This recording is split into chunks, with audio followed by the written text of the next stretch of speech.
S7 Aqua, 100% pure water, pure health. 2 years pump warranty, 1 year full maintenance.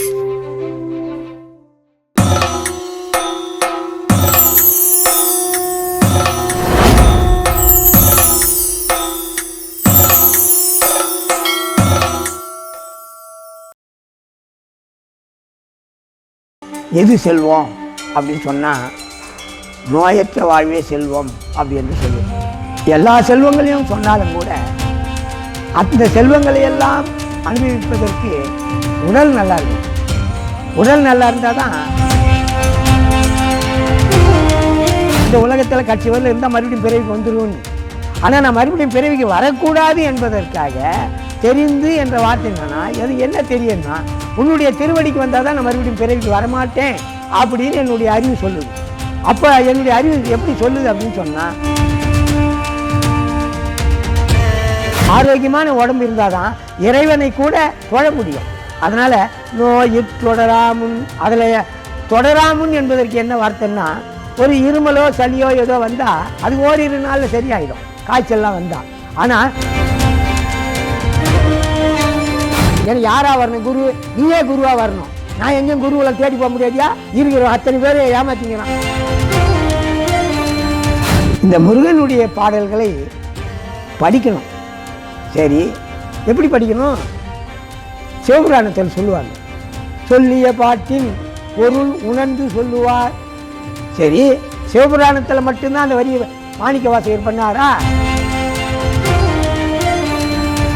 பொருள் புரியாமல் படித்தோம்னா அது tape ரிகார்டில் பதிவு பண்ணிவிட்டு அது சொல்கிற மாதிரி ஆகிடும். டேப் ரிகார்டுக்கும் நமக்கும் வித்தியாசம் இருக்குது. அது உயிரற்ற பொருள், சொன்னதை பதிவு பண்ணி அது பாட்டில் சொல்லி கிடக்கும். உணர்வா உணர்ச்சியால் அது கிடையாது.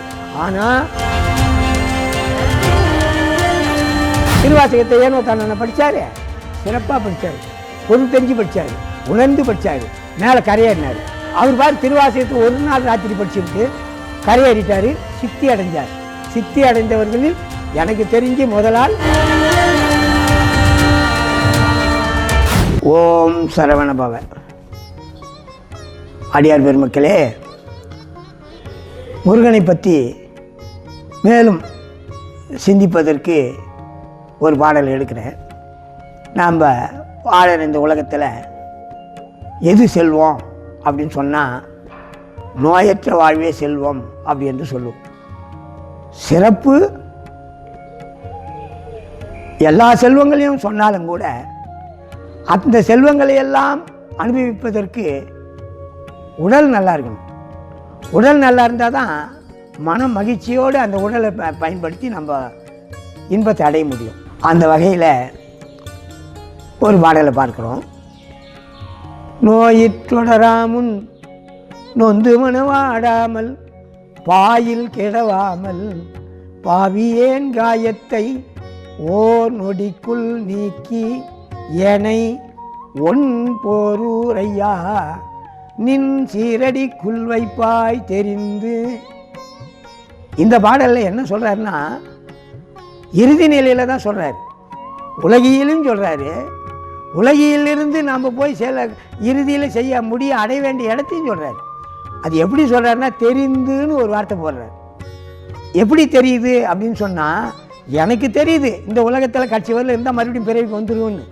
ஆனால் நான் மறுபடியும் பிறவிக்கு வரக்கூடாது என்பதற்காக தெரிந்து என்ற வார்த்தை என்னன்னா, எனக்கு என்ன தெரியும்னா, உன்னுடைய திருவடிக்கு வந்தால் தான் நான் மறுபடியும் பிறவிக்கு வரமாட்டேன் அப்படின்னு என்னுடைய அறிவு சொல்லுது. அப்போ என்னுடைய அறிவு எப்படி சொல்லுது அப்படின்னு சொன்னால், நோயிற்றொடராமுன், நான் நோய்பாய்ப்பட்டு இங்கே இருந்தால் இந்த உடலோடு இந்த உடலில் இருக்கக்கூடிய இந்த சூழ்நிலைகளில் என்னால் உன் பேரை ஓம் சரவண பவா என்று முழுசாக சொல்ல முடியாது. உன் நாமத்தை வாய் விட்டு சரியாக சொல்ல முடியாது. ஏன்னா இருமல் அது இதெல்லாம் வந்தால் என்னால் இருமிக் கொண்டு இருப்பினே தவிர உன் பேச்சு கூட சொல்ல முடியாது. அதனால் வலி ஏற்படுகின்ற போது வலியில் தான் கவனம் போகுமே தவிர உன்னுடைய எண்ணம் என் சிந்தனையில் நிற்காது. அதனால் நோய் வரக்கூடாதுன்றார் உடம்புக்கு. அப்போ ஆரோக்கியமான உடம்பு இருந்தால் தான் இறைவனை கூட தொழ முடியும். அதனால் நோயிற்றொடராமுன், அதில் தொடராமுன் என்பதற்கு என்ன வார்த்தைன்னா, ஒரு இருமலோ சளியோ ஏதோ வந்தால் அது ஓரிரு நாளில் சரியாயிடும், காய்ச்சல்லாம் வந்தால். ஆனால் தொடர்தல் என்பது என்னென்னா கிரானிக் ஆகிடும். கிரானிக்னு தொடர்ந்து இருந்தால் டிபி, சர்க்கரை வியாதி, இது மாதிரி நீங்காத வியாதியாக வந்து மாட்டிக்கும். அது தன்னை விட்டு போகாத அளவுக்கு வந்து மாட்டிக்கும். அதை தான் தொடராமுன் என்ற ஒரு வார்த்தை போடுறாரு. அப்போ நோயில் ஒரு நோய் தொடர்ந்து இருந்தால் அது பெருநோயில் போய் சேர்ந்துடும். அதனால் இது பிரியாத, எப்படி உயிருக்கு உடம்பு எப்படி பிரியாதோ, உயிரை விட்டு இந்த உடம்பே நோய் வினையினால் வந்து தான் உடம்பு, அந்த உயிருக்கு உடம்பே நோயாயிடும். அதனால் எப்படி உயிருக்கு உடம்பாக வந்தது அது பிரியலையோ, அதுபோல் இந்த உடம்புக்கு வந்த இந்த நோய்கள் கூட நம்மளை இறைவனை பேச விடாமல் பண்ணிடும். அதனால் நோய் தொடராமை என்பது பெருநோய்கள் வந்து நம்மளை தொற்றக்கூடாது என்பதற்காக சொல்கிறார் தாத்தா. நோய் தொடராமல் நொந்து மனம் வாடாமல், அப்படி வந்தால் என்ன ஆக, மனம் நொந்து போயிடும். நொந்து மனம் வாடாமல் பாயிற்கிடவாமல், படுத்தபடிக்கா எவன் நாளைக்கு கோமா ஸ்டேஜில் இருக்கிறவங்க அத்தனை பேர் நம்ம என்னதான் ஊட்டி ஊட்டி வளர்த்த பாசத்தோடு வளர்த்த குழந்தைகளாக இருந்தாலும், நம்மளுடைய மக்களாக இருந்தாலும், பெண்ணாக இருந்தாலும், ஆணாக இருந்தாலும், யாராக இருந்தாலும், நம்மளுடைய பிள்ளைகளாக இருந்தாலும் கூட வெறுத்துருவாங்க. அதனால் பாயிற்கிடவாமல் பாவியேன் காயத்தை, இந்த காயம்னா உடம்பு, இந்த உடம்பு இப்படி வச்சுருந்து என்னை பாயில் படிக்க வச்சு எல்லாரையும் என்னை வந்து வெறுப்படைகிற மாதிரி செஞ்சிடாதப்பா. அதனால் பாயிற்கிடவாமல் பாவியேன் காயத்தை எவ்வளோ நேரத்தில் நீக்கணும், ஒரு நொடியில் நீக்கணும். இழுத்துக்கிட்டு கிடக்கக்கூடாது, யமன் வந்து போராட்டத்தில் இருக்கக்கூடாது, மனம் பேதலிக்கக்கூடாது, மனம் அலறக்கூடாது. அதனால் மனமெல்லாம் அலறாத அளவில் நம்மளுடைய உயிர் பிரியணும். ஓர் நொடிக்குள் நீக்கி எனை, எனை என்பது இந்த இடத்துல உடம்பை நீக்கி, எனை என்பது உயிரை தான் குறிக்கணும். அந்த உயிரை எனை, இந்த முதல்ல இந்த உடம்பை நீக்கு, பிறகு எனக்கு இந்த பிரி மறுபடியும் வராமல் இருப்பதற்காக உடம்பு இந்த வினையினால் இனி என்னை வரக்கூடாது. அதனால் எனை, இந்த உயிரை எனை உன்னுடைய திருவடியில் வந்து சேர்க்கணும். அதனால் நோயிற்றொடராமுன் நொந்து மனவாடாமல் பாயிற்கிடவாமல் பாவியேன் காயத்தை ஓ நொடிக்குள் நீக்கி எனை ஒன் போரூரையா நின் சீரடிக்குள் வைப்பாய் தெரிந்து திருப்போரூரில் எழுந்தருளியிருக்கும் ஒளிமிக்க முருகா என்னை உன் திருப்பாதத்தில் வைத்து காப்பாய், எனக்கு இந்த முத்தி பேரை தருவாய் என்று அந்த பாடல் பொருள் சொல்கிறது. இறுதியாக ஒரு பாடலை சொல்லி நிறைவு செய்கிறேன். உருவாய் அருவாய் உளதாய் இலதாய் மறுவாய் மலராய் மணியாய் ஒளியாய் கருவாய் உயிராய் கதியாய் விதியாய் குருவாய் வருவாய் அருள்வாய் குகனே என்று ஒவ்வொரு சொற்பொழிலும் வாரியார் சுவாமிகள் இதை சொல்லாத முடிக்க மாட்டார். அதை ஏன் சொல்கிறாருன்னா, அது அனுபூதியில் வருகிறது. கந்தர் அனுபூதி, அருணகிரிநாதர் சொன்னது. அந்த பாடலில் பாருங்கள், அழகான சொற்கள் அடுக்குமுறையில் சொல்லி இறுதியாக முடிவு செய்கிறார் அந்த பாடலில். அது கடைசி பாடலாக, அதுக்காக தான் வாரியார் எல்லா இடங்களையும் சொல்கிறார். உருவாய், இறைவனுடைய எந்த நிலையில் இருக்க சொல்கிறார். உருவாய், உருவா தோற்றத்தில் தெரியும், அருவாய் தோற்றத்தில் இல்லை. உருவாய் என்பது நடராஜர், டான்ஸ் ஆஃப் சிவா செல்லை நடராஜர். அருவாய் அதே நடராஜர்கிட்ட மேலே எடுத்து காமிப்பாங்க, அது வந்து ஜோதியில் காமிப்பாங்க, அங்கே ஒன்றுமே இருக்காது, வெற்றிடம், அது வெட்டவெளி. அதனால் அருவாய் உளதாய் இலதாய் மறுவாய் மலராய் உளது இலது, உளது இலது என்றலின் சித்தாந்தம் பேசுவோம்.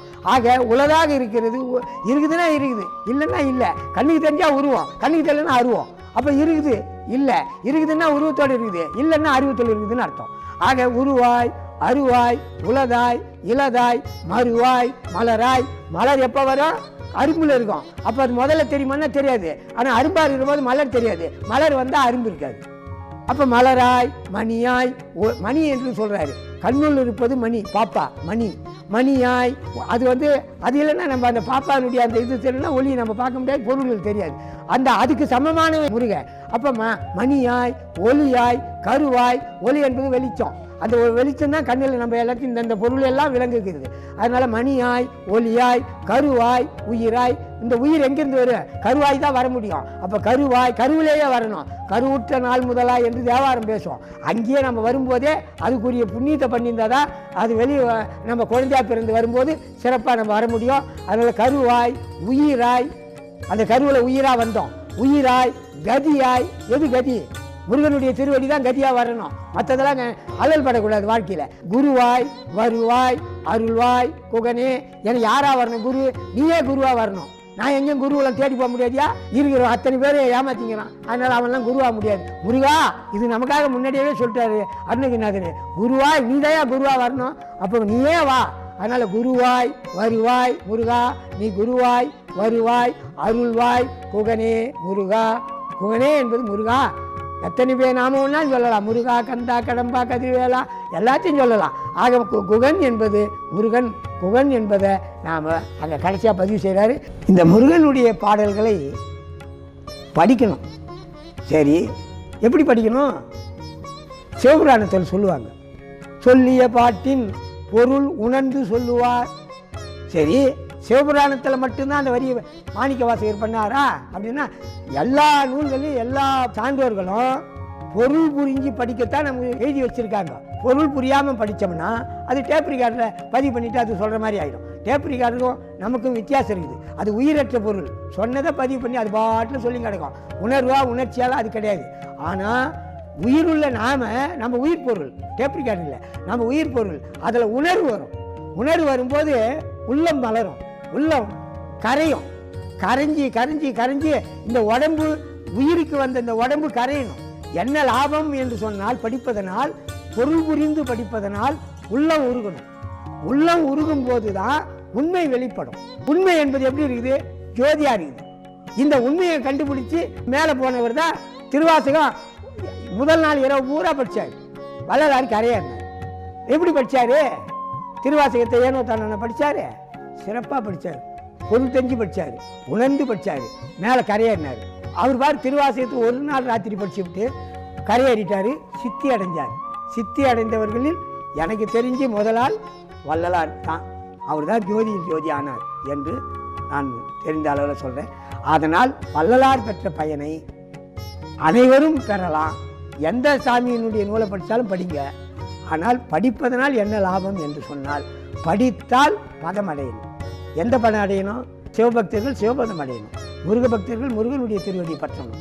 யார் ஒன்றாலும் எந்த சாமி ஒன்றாலும் கும்பிடுவோம். ஆனால் படிப்பது, அதை தோத்திரம் பண்ணி பாடுவது, எந்த செயலாக செய்தாலும் நீங்கள் பொருள் தெரிஞ்சு அதை உணர்ந்து படிக்கிற போது நீங்கள் கடை தேறுவீர்கள் என்பது என்னுடைய கருத்து என்று சொல்லி இதை நான் நிறைவு செய்கிறேன்.